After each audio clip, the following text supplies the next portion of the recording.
Hello, this is Cathy Eason, Chief Science Officer at Berkeley Life, and I am here today with my collaborative partner and friend, Dr. Mariza Snyder. She is a powerhouse in women's health promotion. And Mariza, why don't you please introduce yourself and give us a little bit of your background? Yes, I'm a functional medicine practitioner and a perimenopause and menopause expert. I'm also an author and a podcaster, and as you mentioned, an advocate for women's health. With over 17 years in clinical experience, taking care of women. And I believe that I serve everyone by serving women. Absolutely. Yeah. And I applaud you for this, and I want to join you in the effort. It's taken me a 20-year career to see the advances we've made so far in perimenopause and menopausal health. I'm so excited. We're finally here. We're finally talking more about it. The conversation is growing. But let's talk about, I'd like to hear your perspective as a clinician and talk a little bit about what some other clinicians might want to hear in terms of not typically thought about menopause signs. We hear a lot about the vasomotor signs, about mood balance, about sleep disruptions. But what else are you seeing clinically and have seen clinically for 17 years that are sort of those hidden signs that we want women to pay attention to? I love this question. I would say that brain fog, but even a shift in cognition overall. So low mental energy, alertness, focus, concentration, memory, remembering why you walked into a room or why you were doing anything. Also, joint pain, an increase in autoimmunity. So overall inflammation, even things like prediabetes and insulin resistance, I will see. And I know that that really shows up as, low energy, in terms of having enough energy to get through the day. Mood swings, in terms of feeling more irritable, more anxiety, more depression, and even rage. Those are some big symptoms. And then I would say also, some of the more, symptoms that we don't think about a lot is palpitations and shifts in overall energy expenditure in terms of workout recovery. Like you mentioned, sleep as well. I think that's a big one too. Those are some of the biggest ones that I will see. Weight resistance as well.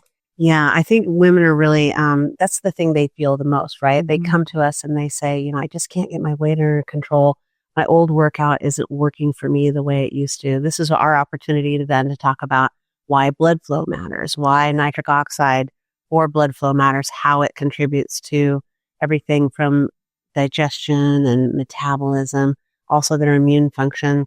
Sexual function. Sexual function, for sure, yes. And Berkeley Life has done a couple clinical trials, as you know. Yeah, which is so exciting. Yeah. And what's exciting about those trials? The last trial we did, the subjects all wore a wearable. They wore an Oura ring. And we were able to pick up some directional trends in autonomic nervous system control. So seeing the impact of that HPA axis and maybe calming that stress adaptation response. So there isn't the rage response happening. Or the low stress tolerance. Yeah. I think that's what some of the most fascinating research about boosting circulation and blood flow. I mean, you and I both know it is everything in terms of cellular energy, mitochondrial function, right, but also vitality as a whole. And when we can really support women, whether it's their brain, their mood, their vitality, a lot of things begin to even out. We create more homeostasis. Yes. Let me ask you this. Why do you think that perimenopausal women are so sometimes avoidant about recognizing their signs? Why are they, is there really just a lack of awareness, or is it they're just not wanting to see their progression in their life? What do you think? I think it's a multitude of things. I think number one, it is a lack of awareness. Perimenopause really wasn't talked about. It wasn't even mentioned in the dictionary until about a decade ago. And so it was all menopause. And if you went to your clinician, until you really were in menopause, you didn't have a period for 12 consecutive months, they were writing you off as it was just age, or you're a mom, or it's stress, or life is happening to you. Yeah. So I think there was a lot of judgment and dismissal that was going on from the clinical perspective. But I think women just thought that they suffer, that women suffer needlessly. This was the narrative I was brought up with, and that you just push through no matter what. Right. And how many times has an older than you woman said to you, "Oh, you just wait. You don't even know what you're in for," and or even, "Oh, you can't sleep. Oh, I haven't slept for 20 years." It's a lot of dismissal, or, "Oh, you're like, oh, you're struggling with, energy issues or brain fog. Well, that's been happening to me. Like you just get through it. And I think that we're shifting the narrative. And we're also, I think women are getting to a point right now where they realize that they can live a more healthful life and that we're not falling off of this proverbial cliff. Right. And so it's a mindset shift. I think it's the mindset that has really had us stuck for so long. Yeah. Let's backtrack a little bit. I want to pick up on a symptom that you pointed out that I think is really important. Dr. Vonda Wright and some colleagues recently wrote a review about musculoskeletal menopausal syndrome. You mentioned the joint pain, and I'm seeing more incidents of women in their 40s getting like a frozen shoulder, or they're getting, kind of a hip issue. The piriform is getting really tight. And oftentimes some of these people I've met, it's led to them going in for surgeries that maybe feel like could have been avoided and prevented. Yeah. What's your experience seeing that in practice? I mean, a lot of experience with that. Women coming in with more migraines or more shoulder pain or hip pain. Overall, just feeling like joints are inflamed. Yeah. And also not feeling as strong and resilient. So losing that muscle too. I think it has a lot to do with the fact that, perimenopause is a default inflammatory state. Yes. And it has everything to do with the fact that hormones are erratically shifting. This isn't happening in a linear fashion. As you and I both know, it's very erratic. And if there was already a bit of inflammation that was under this kind of under the hood, as hormones begin to erratically decline, we see more inflammation. And inflammation can show up in a lot of ways. It can show up in the gut. It can show up in our joints. It can show up in our brain, neuroinflammation. And we just kind of see a rising of that. And for some women, they'll see more neuromusculoskeletal inflammation. Others will see neuroinflammation or even ovarian inflammation.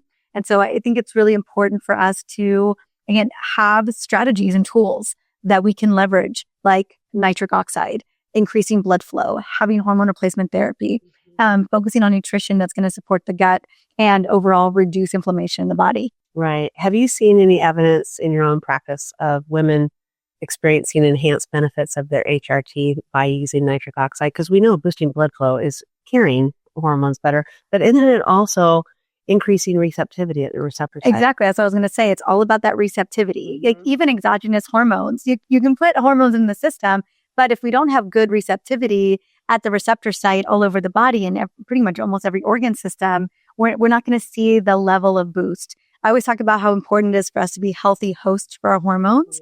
And that means good blood flow. That means good circulation so that we're actually getting hormones to those receptor sites and that we have good receptivity binding to those receptor sites. Yeah. And that's what nitric oxide can do such a beautiful job in delivering. Love that. I agree. I think we're beginning to understand more so that even within the ovulatory cycle, depending on where hormones are at or, kind of where they are. So I find that a lot of my patients will do okay in the follicular phase. Their joints still feel really great in that phase. They have confidence. They have vitality. They've got good exercise endurance. Their brain is firing. And then they get on the other side of ovulation in the luteal phase. And progesterone isn't. And when I think about progesterone, I think about it being a really powerful anti-inflammatory. Yes. And so that's where I start to see women say, okay, now my sleep is struggling. I don't remember. My mood is shifting. My low stress tolerance. I can't work out the way I was even a week ago. Yeah. And I feel achy. Like I feel like I have to be really mindful about how I work out in the gym because I'm afraid I'm going to get injured. Right. Dr. Snyder, I'd like to shift gears a little bit. Thank you so much for helping us launch our new product, Menopause and Heart Health Support. It was a fun party we had, and I really appreciate your contributions to it. We know that we're building upon the efficacy of the Nitric Oxide Foundation that's been in play for many years now, over a decade. Clinically proven. And now we're adding this purified pollen complex with some other botanicals to help improve serotonin receptivity and serotonin sparing mechanisms in the brain, regulating vasomotor signs, regulating mood, sleep. How else do you see the potential benefits playing out with this product for women? I cannot tell you how excited I am about this product. Not only from a standpoint of relief, literally for women today, particularly for sleep, for mood swings, irritability, for for blood flow, circulation in terms of energy, but also cognition. That's what I'm really excited about with this new product is how women are going to feel in terms of their mental energy, their alertness, their stamina, and their ability to execute all of the 100 tabs that they're so used to executing. Yes. So that's what I'm really excited about. And also having good workout recovery and good sustainable energy throughout the day. And I know that that's what we've seen so much of with the clinical nitric oxide product, but bringing on these beautiful, the pollen blend and the botanicals, I'm expecting to see women have more sustainable energy throughout the day. So that's what I'm excited to see, not only for myself, but for my patients. And I'm looking forward to seeing what other benefits we see with this product as well. Yeah, I am too. And I think one of the benefits I'm looking forward to seeing is that we know that when sleep is improved and that when mood is improved, we start to feel more balanced. And that mental energy equates to more motivation. Mm-hmm. And now they're motivated to do the other lifestyle factors that you and other providers and myself are promoting to them. So I'm excited to see women sort of embrace the go. So I just talked to another provider today, and she says we shouldn't call this menopause. We should call this menogo. I love that. I thought it was great too, and really in getting that motivation to take the next steps in their health journey. Maybe to try that creative expression that they have been putting on the back burner for a long time. That's one of the things I'm kind of excited to see. And we're really excited in our future menopause clinical trial coming up in 2026. We will be measuring cognitive effect, vetted surveys. And so I think that's going to be a really big one, and as well as the energy, especially improving upon the energy production from nitric oxide alone. We're combining the benefits, and I think women are going to be supercharged. Yeah, I'm loving it. I think like the two words that come to me is vitality and resilience. Also, clearly we want to see that mitigation of things like hot flashes and night sweats and libido. But I think what women come to me for is they want to feel sharp. They want to feel energized. They want to be able to take care of their families, and they want to step into this next chapter with a lot of resilience and strength and power. And I think that's exactly what the Menopause and Heart Support Supplement is bringing to the table, is it is a root cause solution to address, circulation, energy. We're talking cellular energy, whether that's the brain or the body. Yeah. How do you see yourself, other practitioners integrating this product into practice? Maybe somebody's already using nitric oxide support. Is there a benefit to taking more, because we're going to be compounding it? You know how I feel. I know. Yeah, you and I both take a couple doses. Yes, we do. Yes, we do.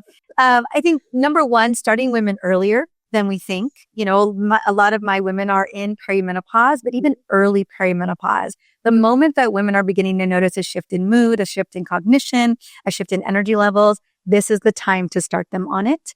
And my recommendation would be, I know right now with the Menopause and Heart Support Supplement, it's 1 capsule, but then I would be recommending at least 1 to 2 of the nitric oxides to go with it. So that's what I would do. I would be pairing up the 2 products so that women got the full benefit of the nitric oxide along with all of the menopause relief, benefits of the Menopause and Heart Health Supplement. Yeah. And this is really where the salivary test strips come in. Yeah, absolutely. Testing. Is it necessary? I see that my client is converting. Do I really need my patient to keep testing? Yes, we're looking for patterns of depletion, and everybody's going to be a little bit unique in that regard. Agreed. If there's that woman that at 2:00 every afternoon, she's got to have coffee and she's not going to get through her day, then let's figure out why she's having that slump. Maybe her NO levels are depleted at that point.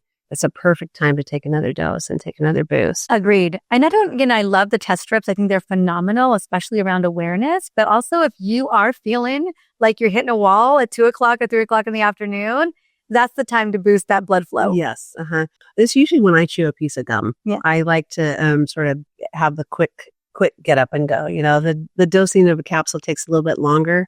The gum is a little more expedient. Yeah, I keep the gum at my desk. Yeah. So it's usually 2 or 3 o'clock. I guess since I was in my 20s, 2 or 3 o'clock in the afternoon, I have always hit a proverbial wall. And and there were years where I was grabbing the coffee or I was grabbing a Kind bar. But now I have the gum at the desk. I grab a piece of gum. I go down the stairs. I grab my tennis shoes and I walk outside and take a walk. Nice. Yes. Yeah. Right. Great. Can you think of other lifestyle factors? I know you've got so many in your book, The Perimenopause Revolution. What are some of the top 5 lifestyle factors you would add to women's lives daily? That's a great question. I think breathing is a really great one. It helps to get our nitric oxide levels back up. So breath work, even if it's a 1 minute, little moment for yourself, going outside in nature for a second, eating metabolically healthy foods that are going to balance your blood sugars. Be thinking from the standpoint of protein, fiber, and healthy fats. I think it's really important, about 3 meals a day, just focusing on that. Prioritizing your sleep like it is a sacred act, and building your life around movement. When we're talking about blood flow and circulation, movement is such a key piece of that.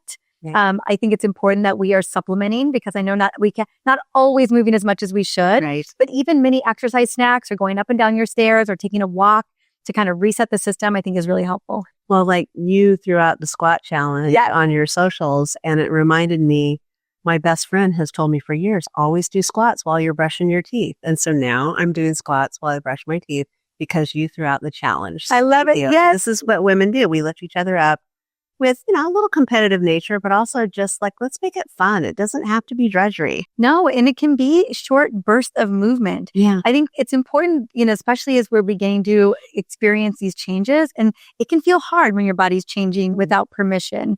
I think it's important, like you said, anchoring a movement habit, like a little micro movement. Maybe it's 20 squats or 20 jump squats, to something like taking your supplements in the morning, or getting your water, or brushing your teeth, or your beauty routine.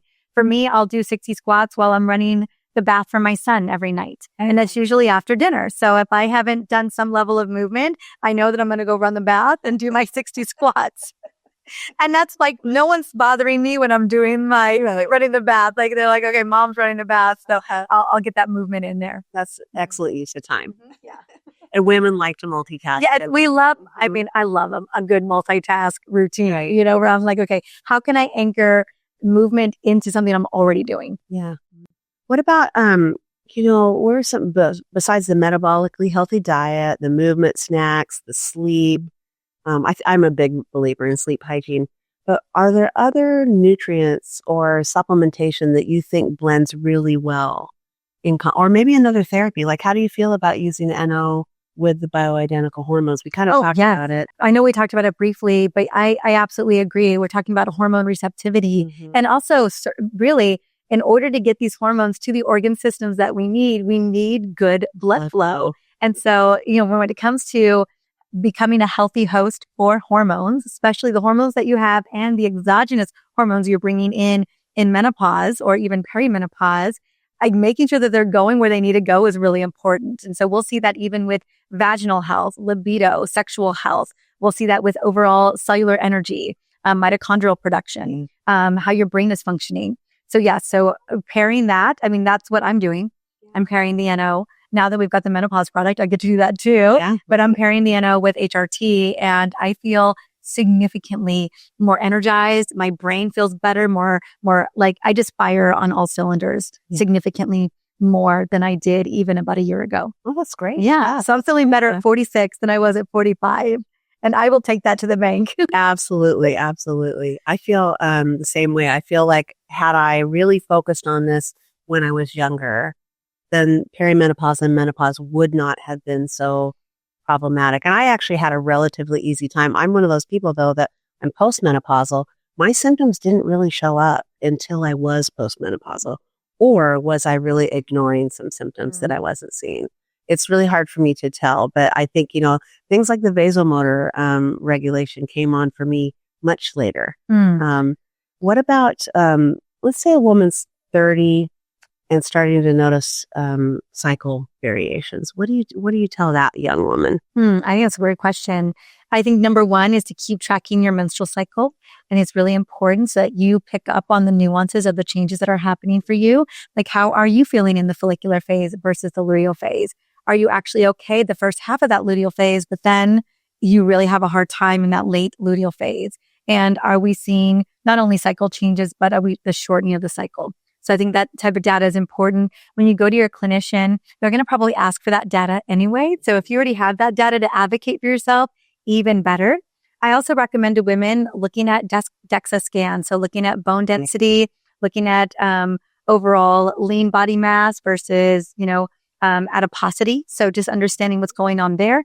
And then looking at biomarkers, having a timeline of your biomarkers so that you know your normals. So as things begin to shift, not only biomarkers, but vitals. Yeah. So looking at that, what does your blood pressure look like in your mid to late 30s? And how is that shifting over your 40s and into your 50s?